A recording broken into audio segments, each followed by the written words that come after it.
ผูกสัมพันธ์จิตนะโมมักว่านามัสสิการโรขีญาอันนบน้อมไว้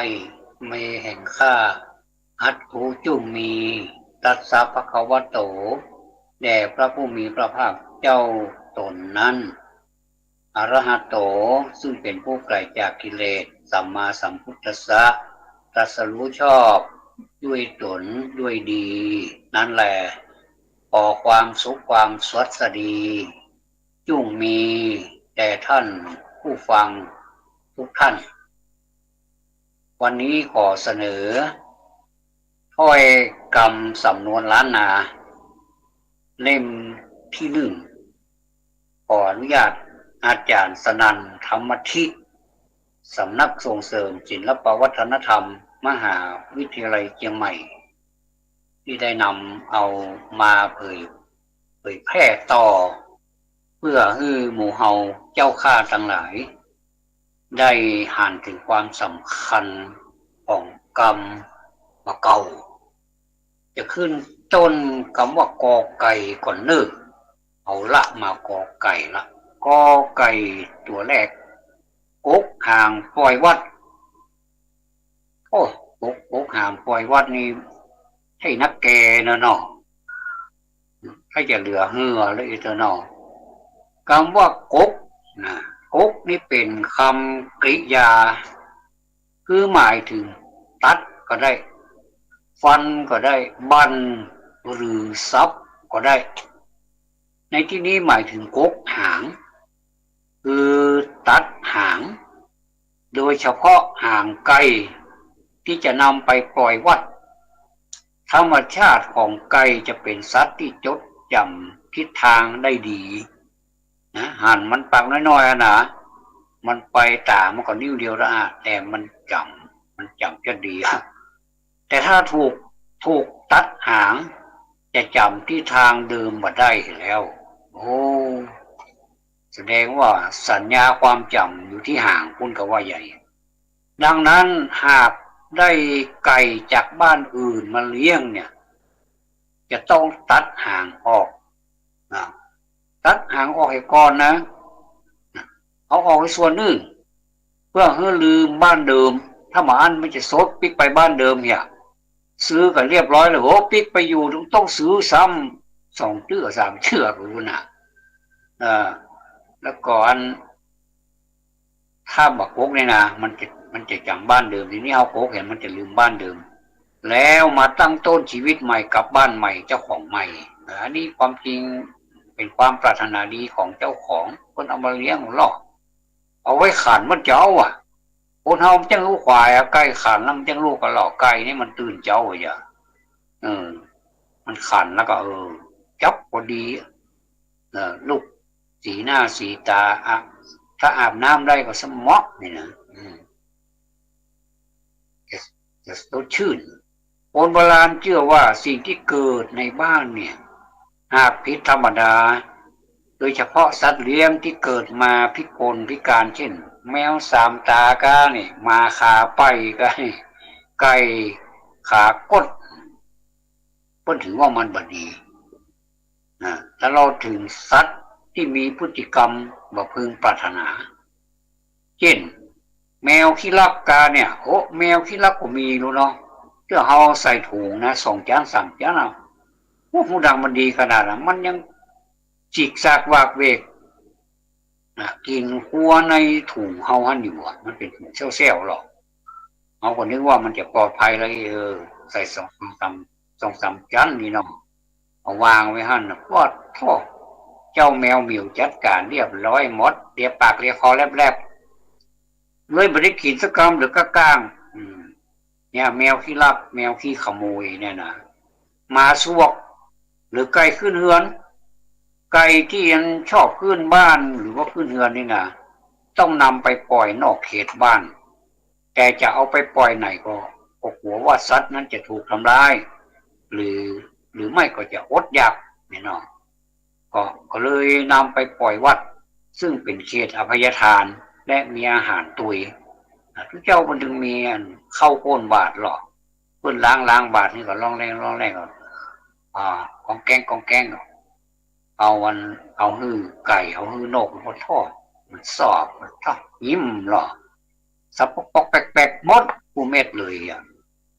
สัตว์เลี้ยงที่ว่านี่นะก็บอกปรากฏว่ามีการตัดหางออกก่อนปล่อยวัดสัตว์เลี้ยงที่ว่านี่นะซึ่งเป็นเขตอภัยทานและมีอาหารตัวเนี่ยจะมีเฉพาะไก่เท่านั้นที่ตัดหางก่อนโอ้เอาสมเกิดปีไก่แต่มาตัดหางไก่อย่างเดียวหรอโอ้บอกใครยุติธรรมเฮ้ยมันก็เจ็บก็กล้าฮะเพราะว่ามันเจ็บตัดน้อยเดียวมันเป็นมัติเนี่ยเนาะจะมีเฉพาะไก่และอาที่พนว่านะเพราะต้องการให้ลืมบ้านแต่ถ้าหมานี่ไปตัดหางมันนิ่มดีมันจะโอบหัวเนื้อนอเจ็บไปยาแล้วก็คงจะมีการปล่อยกันจัดนักเหมือนกันจึงเกิดสำนวนกกห่างปล่อยวัดขึ้นเมื่อล้วนปูนปลายมานี้สำนวนนี้ถูกนำมาใช้กับละอ่อนที่มันลึกละอ่อนที่มันมาอยู่ถ้อยฟังกรรมคือเป็นเด็กเกเรว่าอันเถอะเนาะมือมีพฤติกรรมที่ฮ้องว่าเหลือสั่งเหลือซ้อน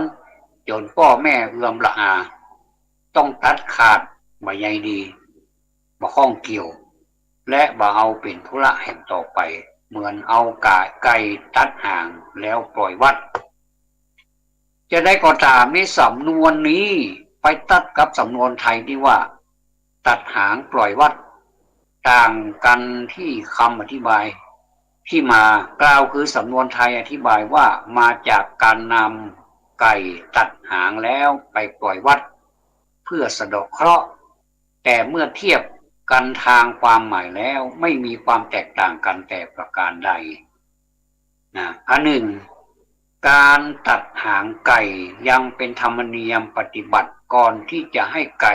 แก่ใครไปหรือจะรับไก่ใครมาโดยเฉพาะไก่รุ่นที่เหมาะแก่การนำไปเลี้ยงดูซึ่งการตัดหางในกรณีนี้ก็เพียงมุ่งหวังให้ไก่ลืมถิ่นลืมที่และลืมเจ้าของเดิมเท่านั้นมิได้ตัดตามความเชื่อหรือความเป็นอัปมงคลแต่อย่างใดนี้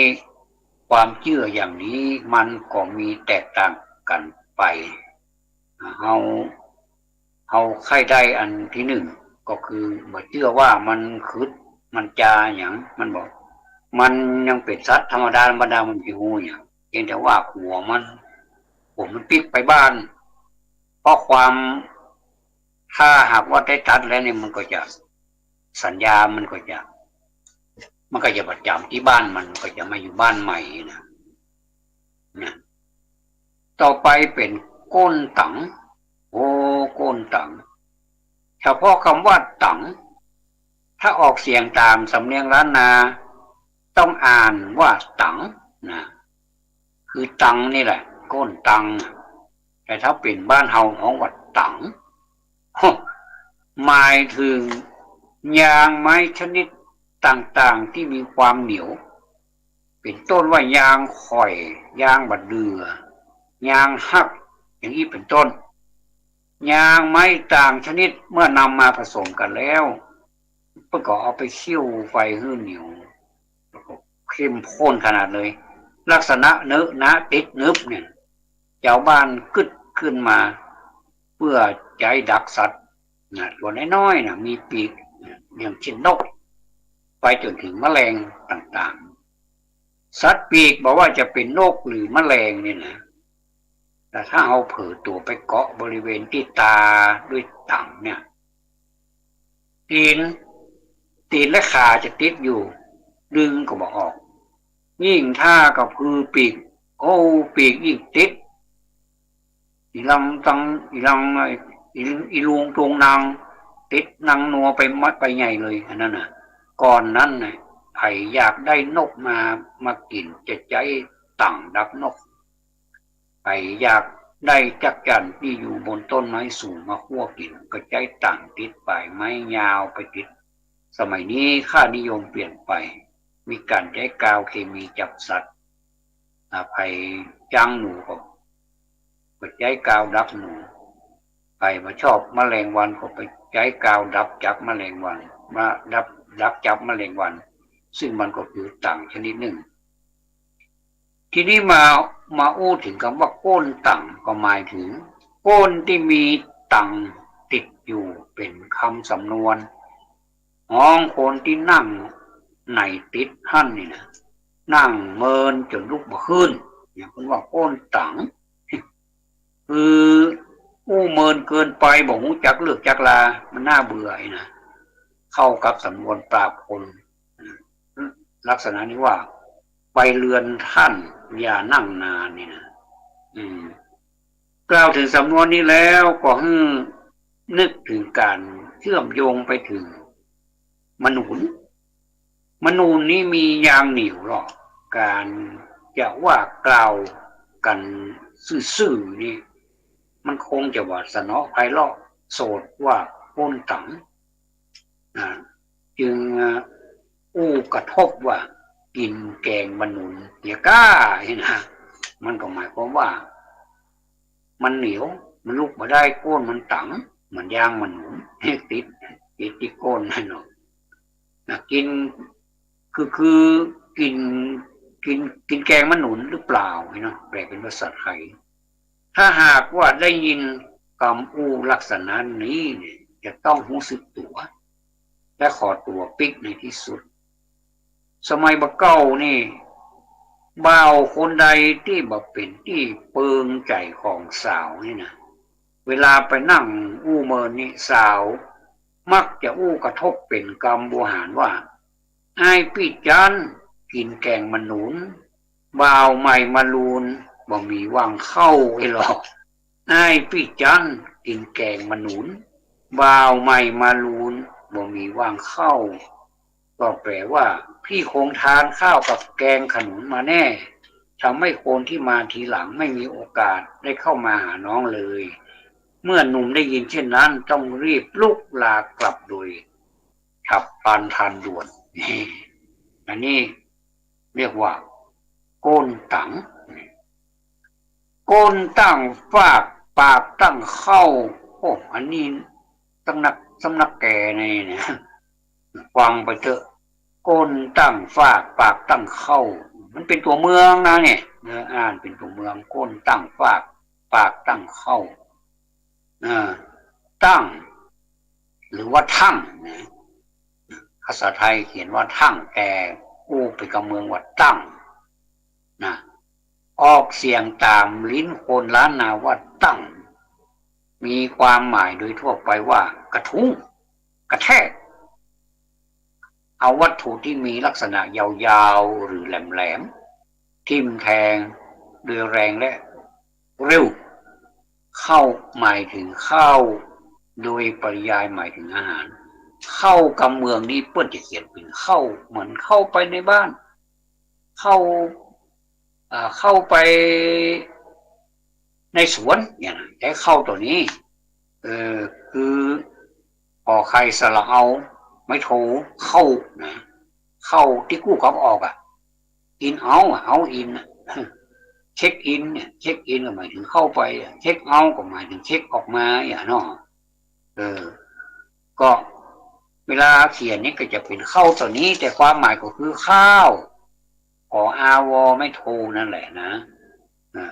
อันนี้ตัวเมืองนี้นอกจากจะเขียนเหมือนเปิ้ลละแต่ความหมายเหมือนเปิ้ลมันก็มีลีลาของปุ่นเนาะปุ่นว่าลวดลายคนบอกเขาลวดลายจะดีเหมือนกันเข้าตัวนี้ใช้แทนคำว่าข้าวหรือว่าใช้คำว่าเข้าไปได้เหมือนกันใช้คำเดียวกันแต่ต้องดูบริบทนะพอบริบทของมันว่าใจในความหมายของอย่างนี่นะโกนตั้งฝากคือโกนถึงปืนเนี่ยโกนตั้งฝากก็คือโกนถึงพื้นอย่างรวดเร็วนี่นะมันเฮือนมันสมัยก่อนนี่ส่วนใหญ่ปลูกด้วยฝากนะมันบอกให้มีแป้นบอกให้มีไม้บอกให้มีปูนเพิ่นมันนิยมปูนเขาบอกมันแปลงเขาบอกมันบอกให้มีขายเขาบอกว่าฝากมันหาง่ายเนาะเอาไม้มาซับเป็นฟากบอกว่าจะเป็นฟาเฮือนบอกว่าจะเป็นพื้นเฮือนเปิ้นก็จะปูฟากเนาะ เนี่ยเป็นของว่าฝากจึงมักมีการใช้คำว่าฝากแทนคำว่าปืนเช่นห้องเวลาที่อันละอ่อนตัวน้อยละอ่อนเกิดใหม่นี่นะเกิดประกองป้นคันมารดาแล้วก็ตกสู่พื้นว่าเวลาตกฟากเวลาตกฟากเพราะว่าตะกอนมันนิยมฟากกันห้องลักษณะการที่โต้เถียงกันโดยบยุทธปากคือกำอู้ตกมาถึงปืนว่าเพียงคำไม่ตกฟากนี่นะปากตั้งเข้าปากตั้งเข้ามันตั้งอย่างไรเนี่ยเขาว่ามันตั้งมันโผดมันเข้าในปากมันเก็บเลือดออกมันใจกะเฮ้ยมันเป็นกรรมบสุภาพว่ะหมายความว่ากินอาหารชนิดที่เรียกว่าสวาปามอย่างเนาะโอ้กรรมนี่สุมาเนอะอันนี้มันมีในกรรมนี่แต่หรอกแดกเข้าไว้นะสวาปามแดกเข้ากระแทกเข้าทันทีโดยบริรอผู้ใดก็คือมุมมามร่วมตัวนะเนาะสวาปามก็ได้มุมมามก็ได้สำนวนก้นตั้งฝากปากตั้งเข้าดินะแปลว่าทันทีที่ก้นกระทบปืนก็ฟังช่วยอาหารใส่ปากเลยโดยที่บ่ท่องบ่ทามไปทั้งนั้นมือก็บ่ล้างแหมสักห้าอีนะโอ้อย่างมันน่าจังกันนะแต่ล้างมืออย่างกับบ่อายเนาะไปยุบไปกำอย่างมากก็บอกงูกองมาถึงก็จดเข้าหันล่ะเนี่ยมือก้นตั้งฝากกับปากตั้งเข้าพอดีเนี่ยเป็นสำนวนเปรียบเปรยว่าคนที่ชอบเอาเปรียบผู้อื่นวันเนี่ยเอาแต่ขี้ค้านบ่ยอมเงี่ยการแต่พอถึงเวลากินมันก็ฟังกินคนอื่นเปิ้นแฮมบ่ปอนี่ยังบ่ปอด้วยนะยังกินอย่างงานชนิดแบบฮีบฟังมุมมามจนน่าเกลียดเนี่ยและแน่นอนที่สุดผู้ใดมีพฤติกรรมอย่างย่อมบ่มีภัยอยากพบสมาคมตัวเองบอกว่าจะเป็นคนล้านนาหรือคนจัดใดก็ตามนี่อันนี้ก็ก้นตั้งฝากปากตั้งเข้าทีนี้มาถึงก้นลงก้นลงนี่ฟังชื่อมาได้ก็บอกให้ม่วนหูแล้วจ้ะมันจะเป็นประการใดนี่ก็เจิญท่านสดับรับฟังต่อไปหนึ่งคำว่าลงนี่นะลงนี่ภาษาล้านนาหมายถึงทะลุภาษาไทยหมายถึงทะลุเป็นรูหรือโล่งภาชนะเครื่องใช้ต่างๆตลอดจนถุงสำหรับใส่สิ่งของถ้าเกิดชำรุดก้นทะลุหรือว่ามันปุดมันโล่งจะห้องภาชนะหรือเครื่องใช้ที่มีลักษณะเช่นนี้ว่าก้นโล่งยังกระเป๋าสตางค์มันโล่งใส่สตางค์เข้าไปเป็นเรียนเป็นอย่างโล่งหายหมดเนี่ยหรือว่าผงเตี้ยวถุงเสื้อนะก็คือกระเป๋ากางเกงกระเป๋าเสื้อนะถ้ามันขาดมันทะลุก็หนอว่าก้นลงเหมือนกันนี่ก้นมันปุดใส่อย่างเข้าไปมันก็ลงสตางค์มันก็หายอากาศนะนอกจากนี้ยังหมายถึงรวมไปถึงบ่อน้ำที่เก็บน้ำมาอยู่นะคือมีน้ำในบ่อหน้าฝนพอถึงหน้าแล้งน้ำซ้ำแห้งซ้ำหายไปเหรอเพื่อก็ห้องว่าน้ำบ่อก้นลงเช่นเดียวกันภาชนะใดๆหากก้นทะลุเนี่ยเป็นของชำรุดเสียหายใช้การมาได้เอาอย่างใส่ลงไปย่อมทะลุลุดรอดไปหมดเนี่ยเก็บไว้บ่อยู่อันนี้มันมีคำเปรียบเทียบคนโบราณนี่โอ้สมองดีนะเนาะสมองดีสมองมันสั่งงานเนี่ยเปิ้นเปรียบเสมือนคนที่มีทรัพย์สินนะเก็บไว้บ่อยู่แต่ขาดการบริหารจัดการที่ดีจึงเก็บรักษาไว้หมื่นบ่ได้มาเท่าใดก็หมดไปเท่าอันน่ะป่านพอยังไปกู้หนี้ยืมสินถ้ามีโอกาสเปิ้นมัดใจอยู่ของมันก็บอกมูจักแล้วจักหายก็บอกก็จะเป็นหนี้เปิ้นเรื่อยไปอย่างเงี้ยนะ ดังนั้นสำนวนก้นลงเนี่ยจึงเป็นสำนวนเปรียบเปรยคนที่มีลักษณะที่ว่าแล้วนี่นะซึ่งบางทีก็มีการใช้สำนวนนำบอกก้นลงในบางท้องถิ่นตัวเองในภาษาไทยเองมีสำนวนเกี่ยวกับสตรีคล้ายกันนี้ว่าแม่กระชังก้นรั่วหรือว่าเป็นอย่างนั้นนี่เนาะ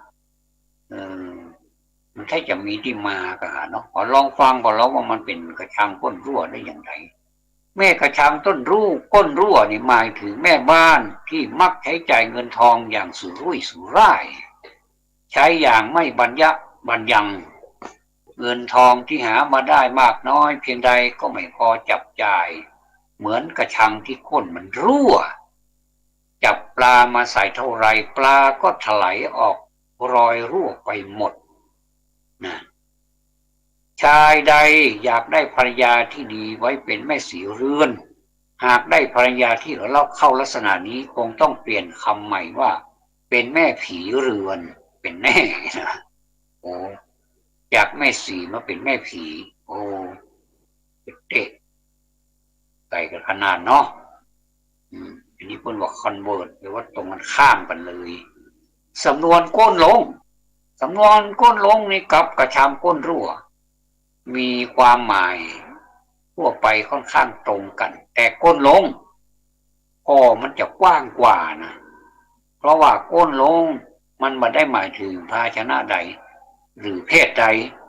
พิษกับกระชังก้นรั่ว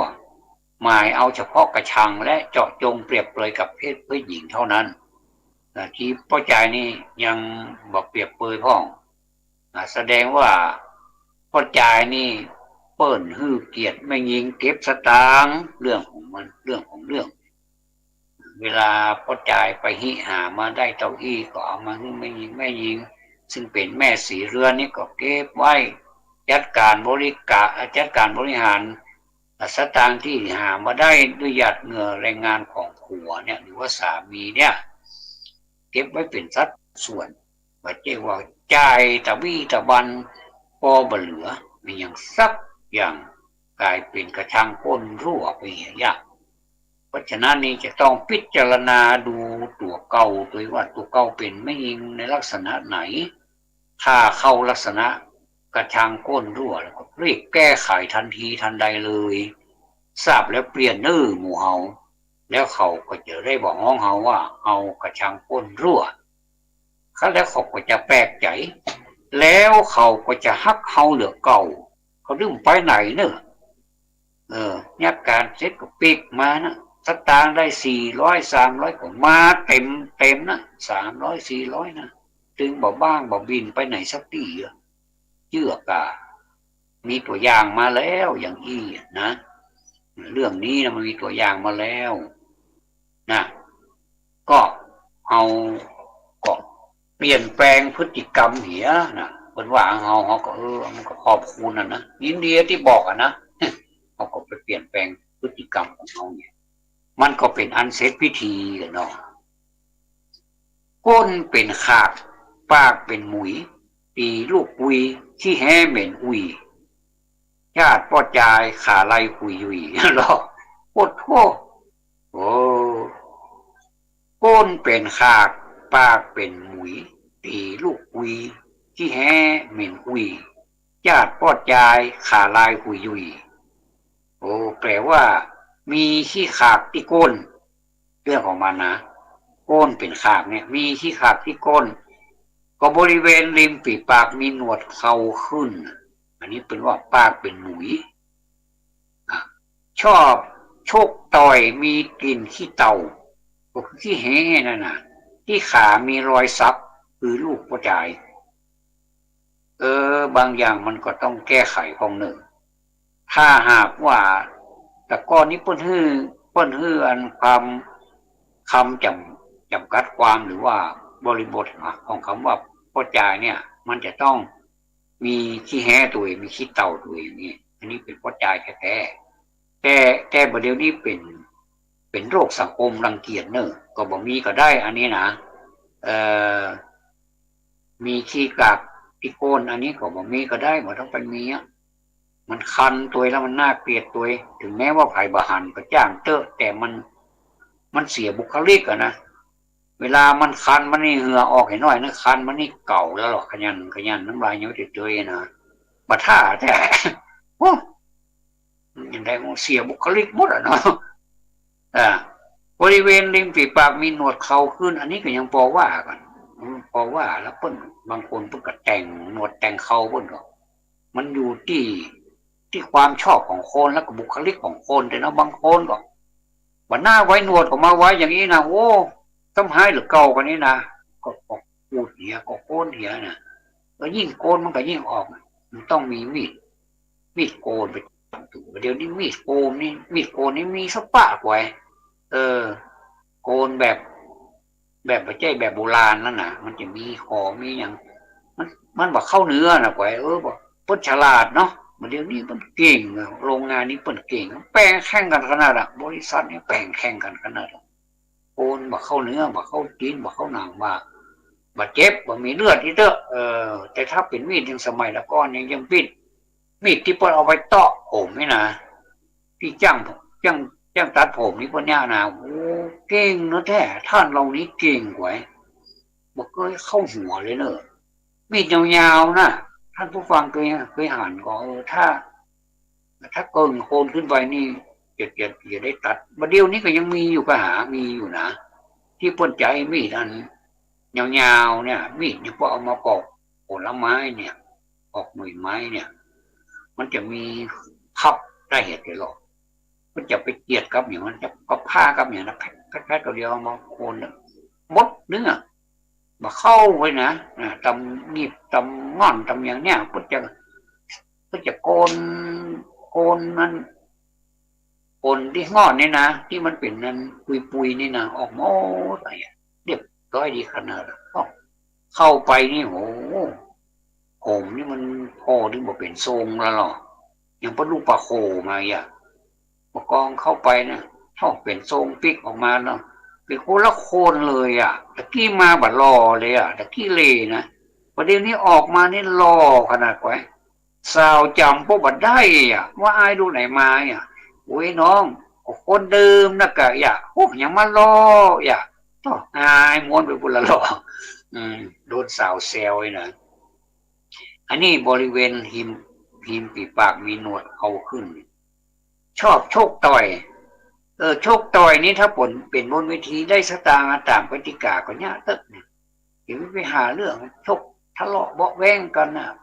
กระเดียวบ้านใต้กระเดียวบ้านเหนือยกพวกตีกันนี่โอ้คนไทยเหมือนกันนะเนาะถ้ายากกันนะพวกแน่จริงนะไปเลยวัดส่วนสูงส่วนต่ำหรือว่าไปชั่งน้ำหนักอันต่ำสูงมาเกี่ยวถ้าน้ำหนักเต้ากันเอากันได้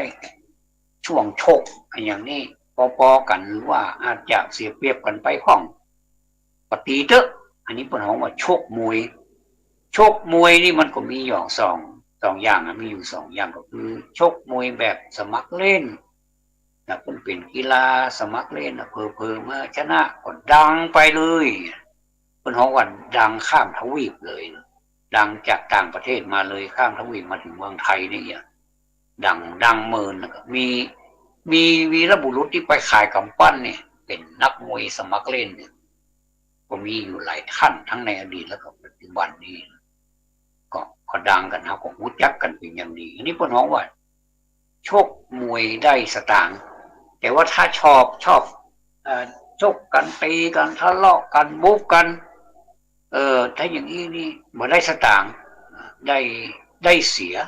เลือดเสียเนื้อเสียเงินเสียทองเสียชื่อเสียเสียงเสียความรู้สึกของบ้านเหนือบ้านใต้พ่อแม่ก็เสียได้ยินนามสกุลก็เสียละหายกับยักษ์พ่อแม่ไม่ได้มกได้บุงูเอาพ่อแม่ไปเกี่ยวแหมว่าพ่อแม่หายอย่างกับยักษ์กับม้อยลูกหายอย่างยักษ์คนเดียวหัวว่าก็ยังบอกปอไปเอาพ่อแม่ไปปอแหมเนี่ยลามไปถึงตระกูลด้วยเนี่ยชอบชกต่อยก็อย่างว่านะถ้าได้สตางค์นะคือชกตามกติกาเพิ่นมีกรรมการเนาะเนี่ยครับกรรมการมีเป็นดีมีห้างจัดหลายพอเตอแล้วก็ หมูนี่กินลำเนอะกินข้าวลำเนอะหันเขากินข้าวนะโอ้ต้องกินเมินกินลำกินนักเพราะว่าร่างกายมันต้องการมันได้ออกกำลังเนาะมันคือถ้าบาอันนี้ก็จะมัดมันจะวันนักแล้วมันเวลาแลกกันนี่บดีอ่อนเราปอบแปบกันโยลุยไล่ตรงพูดเหี้ยนั่นเตอะมาแปรสกรรมการไปเหี้ยอย่างบ้านเฮาห้องแปรชนะห้องแปรเนาะแพ้นี่ไปว่าการเนี่ยเนาะเป็นการไปเหี้ยอย่างเนี่ยแล้วก็มาถึงมีกินขี้เต่าก็คือมีขี้แห่เนี่ยนะโอ้อันนี้นี่บอกพึงปรารถนาเฮ้ยเอาเตียวไก่ประดายนี่อุยนะที่เข้าบัลลังก์บอกว่าพอใจไม่ยิงนะจะพี่ให้มันมีเด็ดขาดเตอะเสียเสน่ห์หมดโอ้เป็นยาโรคเสน่ห์รู้นี่เนี่ยมันตั้งใจอย่างสักอย่างอ่ะถ้าไข้บ่มีเสน่ห์นะก็ลองมีขี้แห้งพอเตอะก็เท่ามดไปเลยเตือนหน้าจัดหล่อจัดงามโอ้ขี้แห้งเหม็นอุยอันนี้นะโอ้ปะท่ากันเนาะที่ขามีรอยสักสมัยก่อนนี่เปิ้นจะซักเปิ้นจะมาซักกระทาเตื้อโอ้คอยังเตียวนะเปิ้นหอมว่าเตียวก้อมนี่นะเตื้อก็บ่จะหาได้ใส่เตียวใส่อันนุ่งผ้าตองเกณฑ์ผ้าตองจมเป็นตั้งแต่เกณฑ์ขม่ามหั่นผ้าน้อยเกณฑ์ขม่ามละก่อนเกณฑ์ขม่ามคนบ้านก็เกณฑ์ขม่ามเหมือนกันนะถ้าเขาจะขึ้นบอกเปล่าก็ขึ้นอย่างนี้มันเอาใส่พัดเอานุ่งผ้าตองแล้วก็มันลุงลังได้เก็บมาหมดแล้วก็ยัดทั้งหลังนะมันมีห้องหลอดทั้งหลังนะยัดเข้าไปเถอะโอ้โหโยมมัดนะ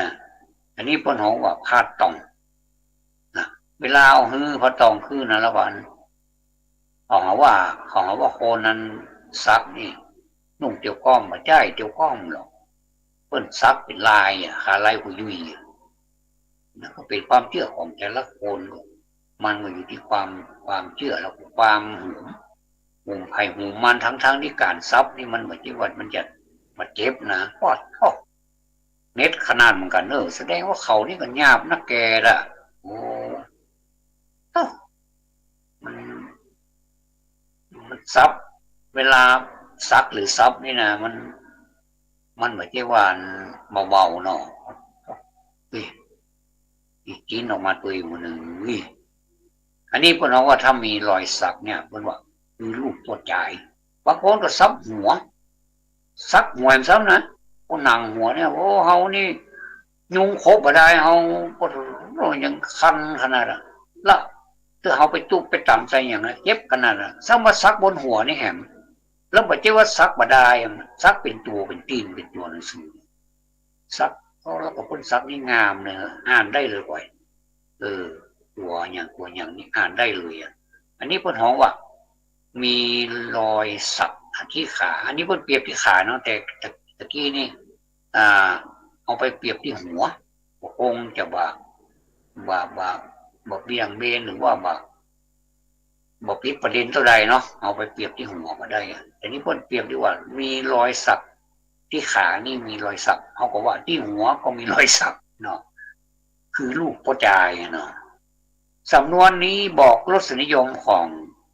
งไม่ยิงคนเมืองในยุคก่อนเนี่ยนะส่วนหนึ่งชอบพ่อจายในลักษณะที่ว่านี่ก็คือมันต้องสำอางมันต้องสะอาดอย่างนับมีฝีปากมีหนวดเขาดูมาดเข้มไปนะดูเข้มเหมือนกาแฟรสเข้มเลยนะไม่ต้องเติมน้ำตาลไม่ต้องเติมนมเนี่ยกาแฟเข้มไปเลยอย่างเงี้ยเนี่ยดูมาดเข้มอย่างเงี้ยนิสัยมุทะลุดุดันมีกลิ่นตัวโชยมันทำให้เราอารมณ์เราอารมณ์ยังไงโอ้นะมันก็เป็นความชอบของเขานะแล้วก็มีรอยสักที่ขาให้อุ่นใจอันนี้นี่พอฟังมีเหตุปกป้องเธอได้นะเพราะว่า มันแสดงถึงบารมีหรือว่าถึงอำนาจที่สามารถปกป้องผู้รับได้ไม่ยิงจะเปิ่งตรงนี้ก็ใจใดเนี่ยอยู่ในคุณสมบัติที่ว่ามานี้เนี่ยเธอถือว่าเข้าข่ายชายชาตรีเนาะหรือว่าชายชาติชายเนาะชาติชายอย่างแท้จริงเนาะโอ้แต่ประเดี๋ยวนี้สมัยมันเปลี่ยนแล้วเนาะอย่างที่ว่ามานี่นะอ่ะหยุดพักสักครู่ก็ได้หรอโฆษณาประชาสัมพันธ์ก่อนก็ได้เอาบ่มีโฆษณาว่ากันไปต่อก้นนักฝากปากเป็นเครือหนตางจักเมือกึดบ่ลูกโอ้อันนี้เป็นอย่างที่ปลำบนเหลือนี่ก้นนักฝากปากเป็นเครือนะเป็นเถาวัลย์เนี่ยนะหนตางจักเมือกึดบ่ลูกก้นนักฝากปากเป็นเครือหนตางจับเมือกึดบ่ลูกเขียนคือใกล้เคียงกับการออกเสียงตามภาษาล้านนานี่นะก้นนักฝากคือนั่งนานนั่งเมินไปหน่อยนะนั่งจนเท็ดเป็นมีนเนี่ยก็คือตีนเป็นเม็ดปากเป็นเครือคือพูดดีมีหลักการไม่ใช่ปากมันมาเป็นเครืออย่างเครือไม้เครืออย่างนี้ใจนะนี่เป็นเปรียบเทียบดูว่าปากเป็นเครือนี่คือผู้ดีมีรักมีการน่าฟังน่าเชื่อถืออย่างเงี้ยหนทางจากเมือคือหนทางที่จะไปเนี่ยกิจการที่จะดำเนินการนี่เถอะกึดบ่ลูกคือกึดการอย่างว่าสำเร็จนะคนที่นั่งอยู่กับที่เนี่ยนะชอบปั้นกำอู้คือดูดีเนี่ยมีหลักการและก็เหตุผลสอดรับกันฟังแล้วน่าเชื่อถือจวนฮื้อคล้อยตามแต่พอฮื้อปฏิบัติหนทางจากเมืองก็คือภารกิจที่จะต้องดำเนินการเนี่ยหนทางจากเมืองนี่หมายความว่าภารกิจที่จะต้องดำเนินการนะก็คืองานที่หือเนี่ยบ่ได้ฟอเนอร์เนี่ยบ่ได้หรือเนี่ยบ่สำเร็จอย่างที่เคยอู้ไว้นะเคยคุยไว้เหมือนว่าโม้ไว้เนี่ยประมาณว่าดีแต่อู้นี่นะมาเดียวนี้หันจะได้แก่คนที่ชอบพูดพร่ำนะพูดพร่ำนี่ก็มีหลายอย่างนะพูดพร่ำทำเพลงอย่างนี้นะมันพูดพร่ำแต่มันไปทำเพลงมันเลยได้ฟังเพลงอยู่ได้อันนี้มันพูดพร่ำมาได้นะคนที่ชอบพูดพร่ำตามจินตนาการอยู่ในห้องแอร์นะสิ่งจริงแท้ในต่างปฏิบัติมักติดขัดผสมเป็นส่วนใหญ่อันนี้ก็กลับเลยมีนักในสังคมเนี่ยนะนี่ปวดท้องสุมาเป็นตีนเป็นมือปวดท้องมันจะสำเร็จนี่บกองเอาแต่ละได้สักอย่างอย่างนั้นเนี่ยโกนโมนไปเกี่ยวอย่างโกนโมนไปนั่งขี้เต้าไปกะโกนโมนไม่ใช่หรอโกนโมนนี่หมายถึงโกนที่มีสีโมนมาอย่างแล้วมันโมนอย่างไรนี่อธิบายให้ฟังโกนที่มีสีโมนมาเพราะเปื้อนด้วยฝุ่นแล้วก็ขี้เปื้อก็คือโคนตมนั่นแหละ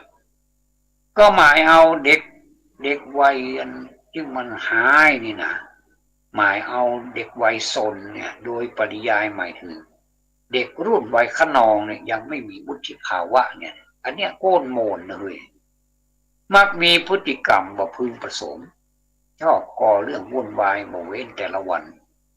เดียวก็บ่เว้นเสาร์อาทิตย์สัปดาห์มีเวลาว่างนับสมโกนโมนแล้วเข้ากัน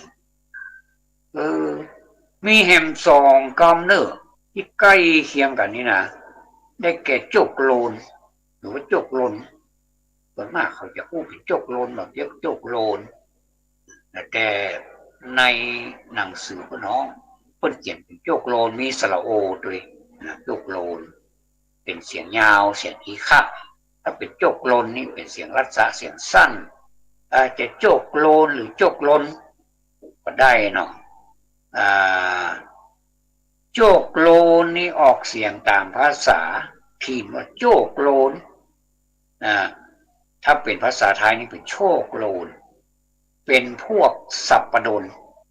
โอ้สัปปดนไม่ใช่สัปปโทนนะไม่ใช่จ้องสัปปโทนที่ว่าเอามากลางนี่ใช่นะอันนี้สัปปดนสัปปดีสัปปดนที่เขาว่านะชอบแสดงกิริยาวาจาผสมควรและอยู่ในวัยใกล้กันหรือว่ารุ่นราวคราวเดียวกันกับพวกโกนมนนั่นแหละนะโกนมนและกรรมนี้มักมีคำนำหน้าเน้นขึ้นหนักแน่นขึ้นได้แก่คำว่าบ่โหเป็นสี่พยางค์เอาบ่โหกับโจกโลนนี่เอามาเปาะกันเอามาติดกันเป็นหมู่เดียวกันแปลว่าบ่โหโจกโลนโอ้ปัจจุบันนี่คำว่าโกนโมนนี่นะมันดูอ่อนพลังลงเลยด้วยกรรมว่ามันมีกรรมใหม่มาแทนเนี่ยรับไว้เพิ่งเป็นว่าอันนี้จังนะจ๊ะ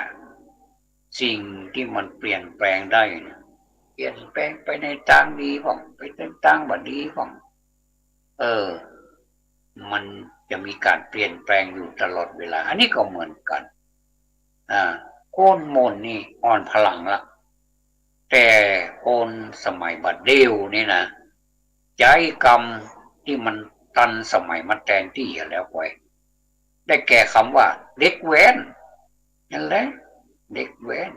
แต่งเล่นภาษาอังกฤษนะเด็กแว้นไม่ได้แว้นไปแว้นมาเนาะเด็กรุ่นใหม่มีอุปกรณ์ใหม่มีของเล่นใหม่คือจักรยานยนต์เนี่ยเนาะคือรถเครื่องเนี่ยนะผู้คนได้ยินเสียงดังอันเกิดจากการบิดกันเร่งเนี่ยนะมีเสียงออกไอต่อไอเสียงดังแว้นแว้นแว้นแว้นเนี่ยจึงฮ้องว่าเด็กแว้นตามเสียงที่ได้ยินคนสมัยก่อนนี่ของเล่นนี่ถึงว่าของเล่นนี่เกือบจะไม่ได้ซื้อเลยก็หาไม่ได้ซื้อเลยนะยังม้าก้านกล้วยอย่างเงี้ยม้าก้านกล้วยนี่ก็เอาก้านกล้วยมาแปลงเอามาตัดแบ่งหูแบ่งตาแบ่งแล้วก็เอาอันหมดเยือกกองคอนะอันขามันก็คือสองขาเขาเนี่ยโล่นรับแล้วก็ห้องไปได้เสียงเหมือนม้านะแล้วก็อย่างเงี้ยบัดท็อปครับตะกอนนี่บัดท็อปมันยิงนี่จะเจ็บเฮ้ยบัดท็อปนี่นะมันจะมีเป็นป้องไม้เนาะยัดเข้าไปแล้วก็ตั้งเอาไว้แล้วก็มันจะมีไม้มานี่กระทุ้งเข้าไปแล้วนึงต๊อกเข้าไปมันเป็นห้องบัดท็อปแล้วก็แหมหลายอย่างการเล่นตะกอนนี่หาได้ง่ายๆแล้วก็คนก็เต็มใจเล่นแล้วก็บาดเสี่ยงสตังค์บาดเสียพลังงานก็ได้กำลังเหมือนกันพี่น้องมีการเล่นนักเหมือนกันเนาะหมู่เฮาถ้าหากว่าเฮายังอยู่ดีสบายอยู่นี่เนาะโรคภัยไข้เจ็บมันอ่อนแรงลงแล้วเอาขึ้นคนหมู่นี้มันเล่นให้อยู่ดีจ้ะมันจะได้แบบย้อนที่ไปในอดีตนะไม่ใช่ว่าเป็นคนนะอย่างล้าหลังขนาดนั้นแต่เฮาจะเชิญชวนให้หมู่เฮาประหยัดสตุ้งสตางค์เนี่ยเอาไปใจอย่างอื่นเนี่ยมันดีกาอย่างมันก็จะได้ไว้หลายสตางค์เหมือนกันเนี่ยของแต่ละอย่างนี่มันก็ไม่ใช่ว่าถูกนะซื้อรถซื้อลาบัดเดี๋ยวน้ำมันก็แพงเนี่ยอย่างโอ้กลับรู้นะเนาะน้ำมันก็ซ้ำมาแปลงเดี๋ยวถ้าได้มาการกล้วยน้ำมันก็มาเติมสักหยดดึงได้เสี่ยงสตางค์สักบาทมี500ก็มี500เดี๋ยวว่าวันนี้ก็ได้ไว้ละ500ละฮักกะกินก้าอย่างเงี้ยเหลือไว้สัก300วันนี้ได้300แล้วเอาไปหั่น มันพุ่งแรง500ก็ย่างก็ได้หรอเนี่ยถิ่นวัด200หอม300ถิ่นวัด200หอม300อ่ะ2 วันก็ได้600ละหรอยะในลายที่เพิ่นนับได้นับกว่านั้นเพิ่นได้วันที่800ก็มีวันปันก็มีน่ะเก็บ500เอา500ไปคูณ3แหละ5 35โอ้ได้จะนักกว่าบางคนได้เป็นหมื่นเนี่ยเป็นหมื่นก็เอามาจัดสรรปันส่วนวางแผนชีวิตก่อนหรอกมันจึงว่าโหเนี่ยสตางค์บ่จ่ายเนี่ยสตางค์เป็นของมันมีควรหรอแต่มันจะแง่ใดมันมีควรเนี่ยก็หมู่เฮาเนี่ยแปลงควรให้มันหรอกจะเป็นยังอ่ะบางคนนี่ควรจะมีที่เก็บหรอกเป็นซองก็ดีเป็นยังก็ดีนี่แล้วแต่ละวัสดุในการเก็บสตางค์เพื่อจะเขียนไว้ทั้งนอกกันหรอกอันนี้กาอันนี้กาอันนี้ถ้าบัตรสบายไปหาหมอมันจะต้องได้จ่ายกะลดกะลากะยุกกะยาใหญ่เอาส่วนนี้ไปเดี๋ยวไปหาหมอมาเหลือตัวใดก็หอไม่เพราะว่าการเจ็บเป็นนิดนูนนี้มันจำเป็นเอาส่วนนี้ไปจะพิจายมั่วนะแต่นะถ้าจ่ายมั่วนี่นะโอ้รายใดรายนั้นน่ะ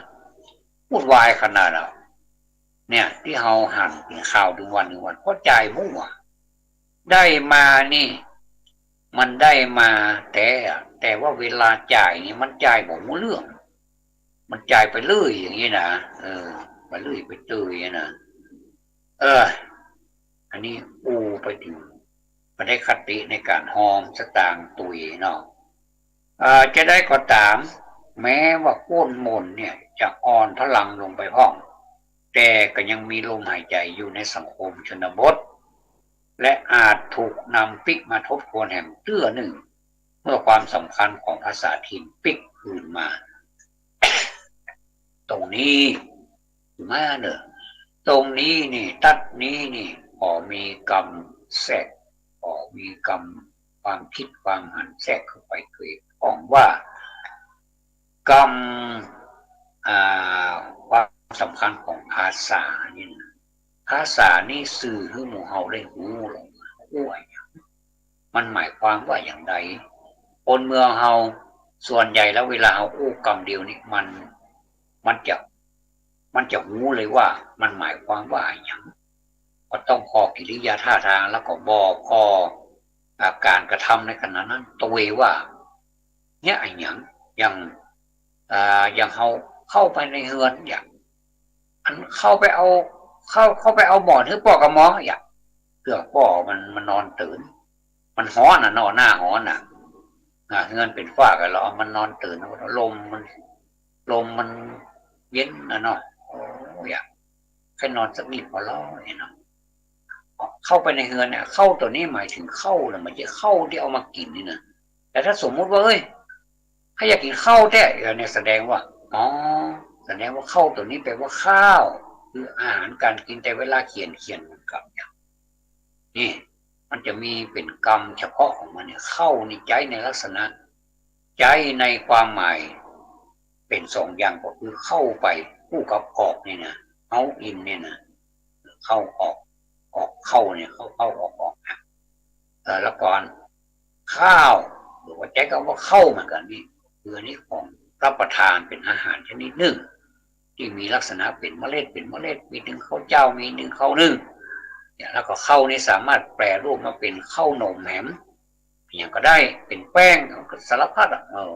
มนุษย์นี่ทำได้หมดเลยเพราะมนุษย์นี่เก่งเพราะฉะนั้นนี่อยากจะให้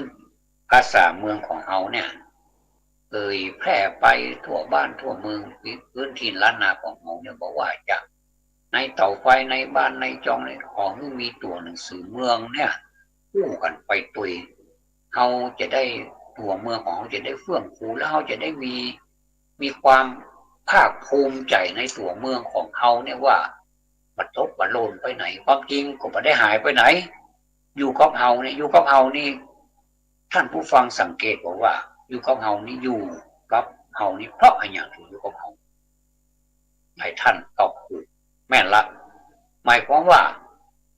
อยู่กับเฮานี่ก็เฮาอู้นี่หรอก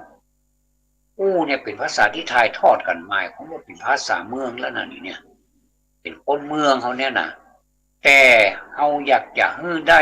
ทั้งภาษาเขียนก็ได้เหมือนเฮาเรียนไปเรียนภาษาต่างประเทศอ่ะถ้าเฮาอู้ได้อย่างเดียวแต่เวลาเพิ่นให้เขียนเฮาเขียนมาได้อ่ะมันก็ยังได้ยังเบาน่ะดะมันต้องเขียนได้ตัวมันต้องอู้ได้ตัวอู้ก็คล่องเขียนก็ได้ไวยากรณ์ก็ได้ก็คือแกรมมาก็ได้นะอู้ก็ได้แปลได้คู่กรรม